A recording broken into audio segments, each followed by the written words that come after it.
हिंद मेरे प्यारे दोस्तों, हम छंद के बारे में जानेंगे। छंद दो प्रकार के होते हैं। यूपी पुलिस का अति महत्वपूर्ण चैप्टर है। यहाँ से भी आपको एक क्वेश्चन देखने को मिलेगा। मात्रिक छंद, वर्णिक छंद।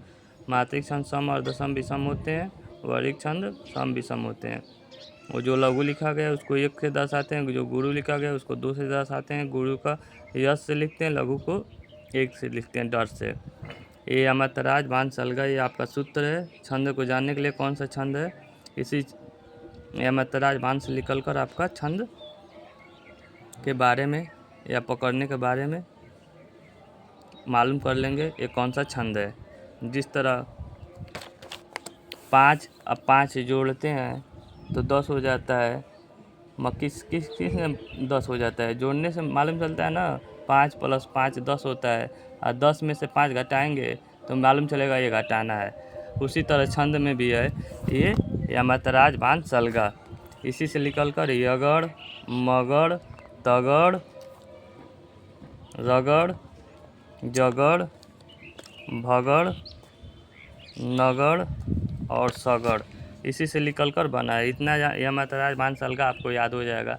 2 से 3 4 5 बार लिखेंगे अमतराज बान सलगा, एक बार याद हो जाएगा तो आपके दिमाग में बैठ गया। इसी से निकल कर आपका छंद बनता है। देखिए, या माता, मतारा, तराज, राजभा, जभान, भानस, नसल, सलगा। इसलिए संकेत दिया गया है जिस अक्षर पर बड़ी मात्रा नहीं जाएंगे वहाँ पर हम लोग लघु का चिन्ह लगाएंगे। जिस अक्षर पर बड़ी का मात्रा, बड़ा ऊ का मात्रा, बड़ी ई का मात्रा, बड़ा ऐ का मात्रा, बड़ा ऊ का मात्रा रहेगा वहाँ पर हम लोग गुरु का चिन्ह लगाएंगे। अब हम लोग आगे इसके चलते हैं। दोहा, सोरठा एवं बैरवा आपका अर्धमासिक छंद है। दोहा में पहले एवं तीसरे चरण में 13 मात्राएं होती हैं, दूसरे एवं चौथे चरण में 11 मात्राएं होती हैं। ये इसका ठीक उल्टा सोरठा में होता है। इतना समझ गए। बैरवा चरण में बैरवा पहले एवं तीसरे चरण में 12 मात्राएं होती हैं और दूसरे एवं चौथे चरण में 7 मात्राएं होती हैं, जान लिए। इसी तरह रोला में 24 मात्रा होती है। हर गीत में 28 मात्रा होती है। चौपाई में 16 मात्राएं होती हैं। कुंडलिया में भी 24 मात्रा होती हैं।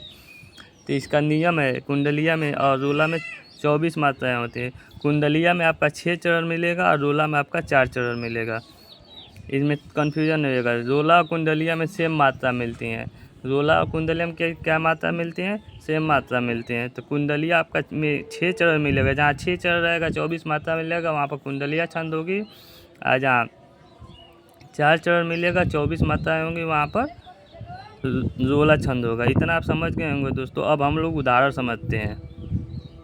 उदाहरण, जय हनुमान ज्ञान गुण सागर, इनमें हम लोग टोटल 16 मात्राएँ हैं। इनको काउंट कर ले। जय 1 मात्रा, 1 मात्रा, 1 1। यहाँ पर माँ है, बड़ा का मात्रा लगा है तो 2 लिखा गया है, यानी कि इसको गुरु लिखते हैं।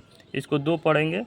और 9 पर 1, ज्ञान पर 2, 9 पर 1, गु पर 1, 9 पर 1, सागर पर 2 यानी कि गुरु, और ग पर 1, र पर 1। इनको जोड़ेंगे तो 16 मात्रा आएंगे। कितना मात्रा आएंगे? 1 2 1 3 1 4 2 6 1 7 2 9 1 10 11 12 2 14 2 16, यानी टोटल 16 मात्राएँ हो गए। तो कौन सा छंद है? 16 मात्राएँ किस छंद में होते हैं? तो चौपाई छंद में। तो हम लोग कह सकते हैं कि चौपाई छंद है। आपको एग्जाम में एग्जामिनर इसमें पूछेगा चौपाई छंद में कितने मात्राएँ होती है, तो 16 मात्राएँ। ये तो बता देंगे जब आपको दिया रहेगा इस तरह उदाहरण, तो आप कैसे बता पाएंगे? तो इस मात्रा को अभी जो सूत्र बताएं उसको पढ़कर उसी के हिसाब से आप अच्छे से बता देंगे। आपको याद आना चाहिए कि इसमें कौन सा छंद में कौन सा मात्रा होते हैं। रोला में कितनी मात्राएँ होती हैं? तो 24 मात्राएँ। कुंडलिया में कितनी मात्राएँ होती हैं? तो आपका 24 मात्राएँ होती है। हर गीत में कितनी मात्राएँ होती हैं? तो आपका 28 मात्रा होती हैं। सोरठा में कितनी मात्राएँ होती हैं? पहले एवं तीसरे चरण में 11 मात्राएँ, दूसरे एवं चौथे चरण में 13 मात्राएँ। दोहा में कितनी मात्राएँ होती हैं? ठीक इसका उल्टा होता है। बैरवा में कितनी मात्राएँ होती हैं? तो पहले एवं तीसरे चरण में 12 मात्राएँ, दूसरे एवं चौथे चरण में 7 मात्राएँ। इतना आपको याद रहेगा तो आप उदाहरण से भी आप इसमें आपको समझ गए होंगे। इसी हिसाब से आप अपना बता देंगे कौन सा ये छंद है। देखिए नंबर यहाँ पर उदाहरण है। रईमन राखी बिन पानी सब सुन, पानी गए न उबरे मोती मानस चूर। अब इसमें हम लोग पकड़ेंगे, अब इसको मात्रा लगाकर यहाँ पर देखिए एक लिखेंगे, यहाँ पर भी एक लिखेंगे, यहाँ पर भी एक लिखेंगे, यहाँ पर भी एक लिखेंगे, यहाँ पर दो लिखेंगे, यहाँ पर दो लिखेंगे, यानी कि गुरु का चिन्ह है और ये लघु का चिन्ह है। यहाँ पर भी गुरु का चिन्ह लगाएंगे, यहाँ पर भी गुरु का चिन्ह लगाएंगे, यहाँ पर लघु का चिन्ह एक, और यहाँ पर भी पहले मात्रा का काउंट कर लेते हैं। यहाँ पर एक एक दो दो एक एक दो एक, इतना मात्रा लग गया। अब इनको हम काउंट करेंगे, 4 4 8 4 12 1 13, यहाँ पर 13 हो गया। यहाँ पर 1 2 4 2 6 2 8 2 10, यहाँ 11। अब पहले पानी गए, यहाँ पर भी 2 मात्रा लगाएंगे, यहाँ पर भी 2 मात्रा लगाएंगे, यहाँ पर 1 लगाएंगे, यहाँ पर 2 लगाएंगे, यहाँ पर 1 लगाएंगे, यहाँ पर 2 लगाएंगे, यहाँ पर 1 लगाएंगे, यहाँ पर 2 लगाएंगे, यहाँ पर 1 लगाएंगे, इस पर 2 लगाएंगे, इस पर 2 लगाएंगे, इस पर भी 2 लगाएंगे, इस पर 1 लगाएंगे, इस पर 2 लगाएंगे, इस पर 1 लगाएंगे। अब इनको हम लोग जोड़ेंगे, 2 2 4 1 5 2 7 1 8 2 10 11 2 13, यानी कि 13।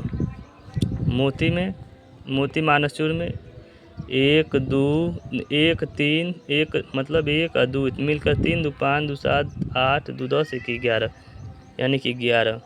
तो किस चरण में हम लोग, पहले एवं तीसरे चरण में 13 मात्राएँ होती हैं। तो पहले एवं तीसरे चरण में आपका दोहा में होती हैं, और तीसरे एवं चौथे चरण में 11 मात्राएँ होती हैं। किस छंद में? तो आपका दोहा छंद में। इसी से आपको अच्छे से वो याद रहेगा। तो ये मात्रा लगाकर आप गणना कर अच्छे से छंद को पहचान सकते हैं। इसी तरह कितना ही भी उदाहरण हो, अक्सर एग्जामिनर उदाहरण देता है छंद में जानने के लिए। ये नहीं पूछेगा डायरेक्ट कि रोला में कितने मात्राएँ होती है, उदाहरण दे देगा। उसके बाद से कहेगा कि ये कौन सा छंद है, इनको बताइए। तो इस मात्रा को गणना करने के आप जानते रहेंगे तो आप अच्छे से उदाहरण को मात्रा लगाकर आप बता सकते हैं कौन सी में कौन कितना छंद है।